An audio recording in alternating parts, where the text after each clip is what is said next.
For this problem right here, I wanted to use the Gaussian elimination. I have three variables, so that means I'm going to have an augmented matrix of a 3 by 4. I'll have an X column, a Y column, a Z column, and a constant. And my first row is going to be 3, 2, 2, and 3. 1, 2, negative 1, and 5. 2, negative 4, 1, and 0. Once you get it augmented, again, what you're trying to do is you're trying to get the identity matrix on the left side. So working the first column, I want that first row to be a 1. Simplest thing to do is to divide by 3. But if you notice that in row 2, I have a 1 already. So let's do the switch where I'm going to switch row 1 and row 2. So row 1 is now 1, 2, negative 1, and 5. Row 2 is 3, 2, 2, and 3. And row 3 stays the way it is. Next, let's get everything below that 1 to be a 0. So the first thing I want to do is what can I multiply to the 1? When I add it to 3, we'll make it 0. Negative 3 times row 1 plus row 2, and I want it in row 2. So row 1 is not going to change. Row 3 is not going to change. Row 2 is going to end up being 0, negative 4, positive 5, and negative 12. Next, we have to get the 2 to be 0, and you do the same thing. Ask yourself, what can I multiply to 1? That when I add it to 2 will make it 0, and that will be negative 2.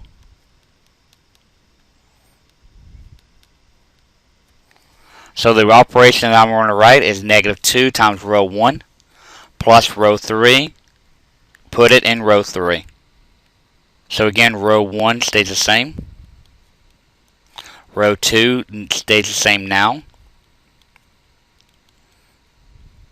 And row 3 becomes 0, negative 8, positive 3, and negative 10. The first column is done. Now let's go to column 2, row 2. I only switch in the first column. It's too risky to switch at any other time. So to get that negative 4 to be a 1, let's multiply by its reciprocal of negative 1/4 to row 2 and put it in row 2.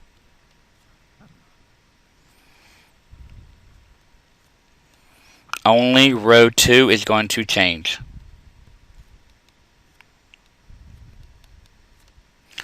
Zero, 1, negative 5/4, and positive 3. Once you get comfortable in doing these steps, you can actually combine steps. So I'm going to make the first row second column to be a 0, and the third row second column to be a 0 also. By multiplying negative 2 to row 2, add it to row 1, that will make row 1 0. And by multiplying row 2 by 8, adding it to row 3, that will make it 0 for row 3. So row 2 is the only row that's not changing.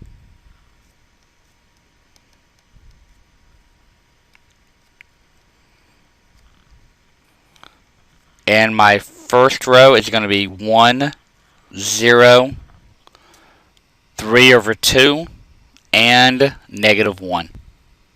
For row 3, it's going to be 0, 0, negative 7, and positive 14. Now we're done with the first two columns. Let's work on column 3, and I want the third row to have a 1 in it. Easiest way to do that is to multiply by its reciprocal of negative 1/7 to row 3, and I'm going to put it back into row 3. So rows 1 and 2 will stay the same.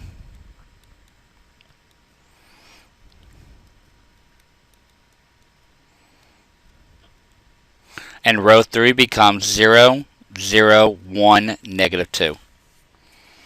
Next, let's get the rest of column 3 to be zeros by multiplying to row 3. So for first row, I'm going to multiply by negative 3 over 2 times row 3. Add it to row 1 will give me row 1. And for row 2, 5/4 of row 3 added to row 2 will give me row 2. So the only thing that doesn't change here is row 3. Row 1 is 1, 0, 0, 2. And row 2 is 0, 1, 0, 0.5. So the first number represents the x, the second number represents the y, and the third number represents the z. And that would be your answer. So for this problem, let's go ahead and take a look at try number 5. Go ahead and pause and see what you can do on your own. Once you're done, hit play and see how you did. The equations are 2x minus 3y plus 2z is equal to 2, x plus 4y minus z is equal to 9, and negative 3x plus y minus 5z is equal to 5. So first thing I want to do is write it in an algebraic matrix. Again, this is going to be a 3 by 4. The first thing I need to do is I need to get the first row, first column to be a 1. And I can do that by switching rows 1 and row 2.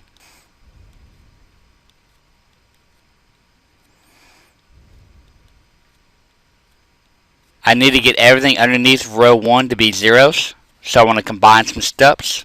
What can I multiply to row 1 to get row 2 to be 0? And that's going to be a negative 2 times row 1. What can I multiply to row 1 to get row 3 to be 0? And that's going to be a positive 3.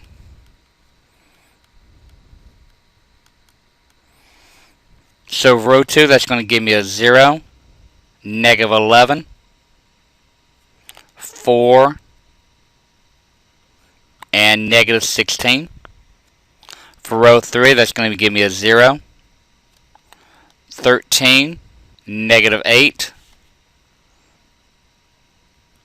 and 32. So the first column is done. Next, let's take a look at row 2, column 2. Let's get that to be a 1, so let's multiply by a negative 1 over 11. Rows 1 and 3 are not changing.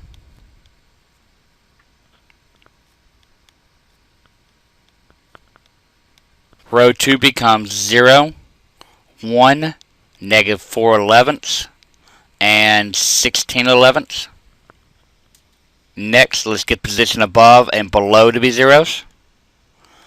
Negative 4 times row 2 plus row 1 would give me a new row 1. And negative 13 times row 2 plus row 3 would give me a new row 3.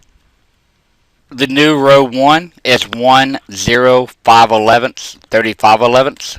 The new row 3 is 0, 0, negative 36 over 11, and 144 over 11. So columns 1 and 2 are done. Let's get the third row, third column to be a 1, simply by multiplying by its reciprocal, only to that row. My new row 3 is going to be 0, 0, 1, and negative 4. Now let's get the rest of column 3 to be zeros. Simplest thing to do there is to multiply row 3 by the opposite of what makes them 0. So for row 1, I'm going to multiply a negative 5/11 to row 3. And for row 2, I'm going to multiply by positive 4/11 to row 3.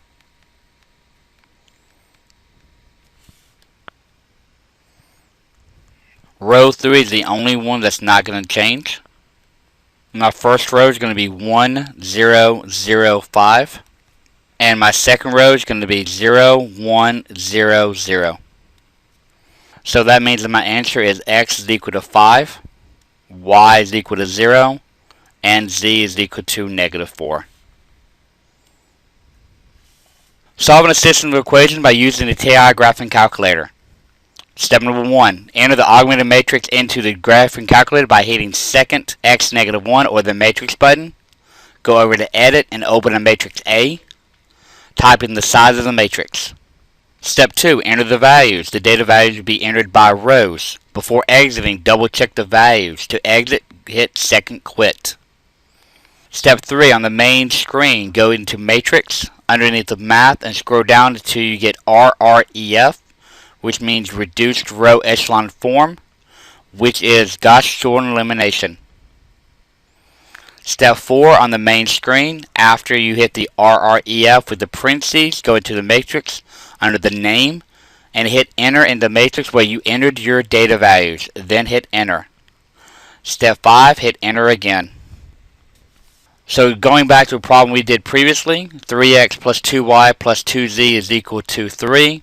X plus 2y minus z is equal to 5, and 2x minus 4y plus z is equal to 0. I entered into matrix A a 3 by 4. I entered my data in, and I went ahead and pulled up the name matrix just to double check my data is correct.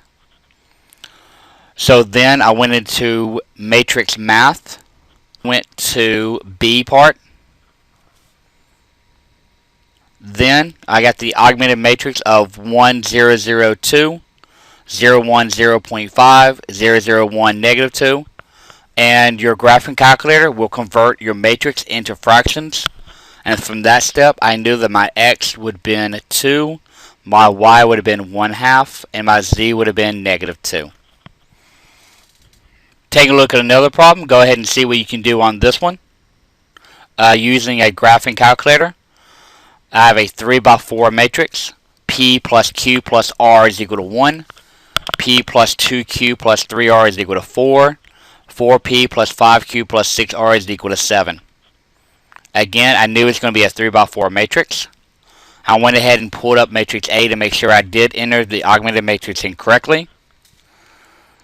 I used B for RREF. And I noticed that my bottom row was all zeros. Remember that if your bottom row is all zeros, that is a dependent system.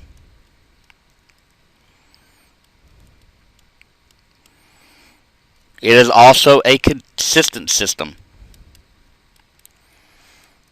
But what we have to do here is we have to take it out of the augmented matrix. And that would give me x minus z is equal to negative 2. Y plus 2z is equal to positive 3. And we're going to let z be z. So what we need to do is we need to be able to rewrite each equation in terms of one variable.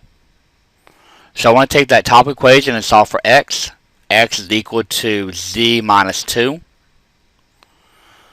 I want to take that second equation and solve for y. Y is equal to negative 2z plus 3.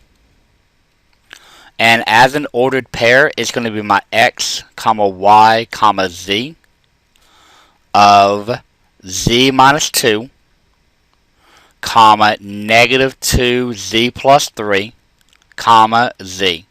So this is a dependent system because x and y would depend upon what z is.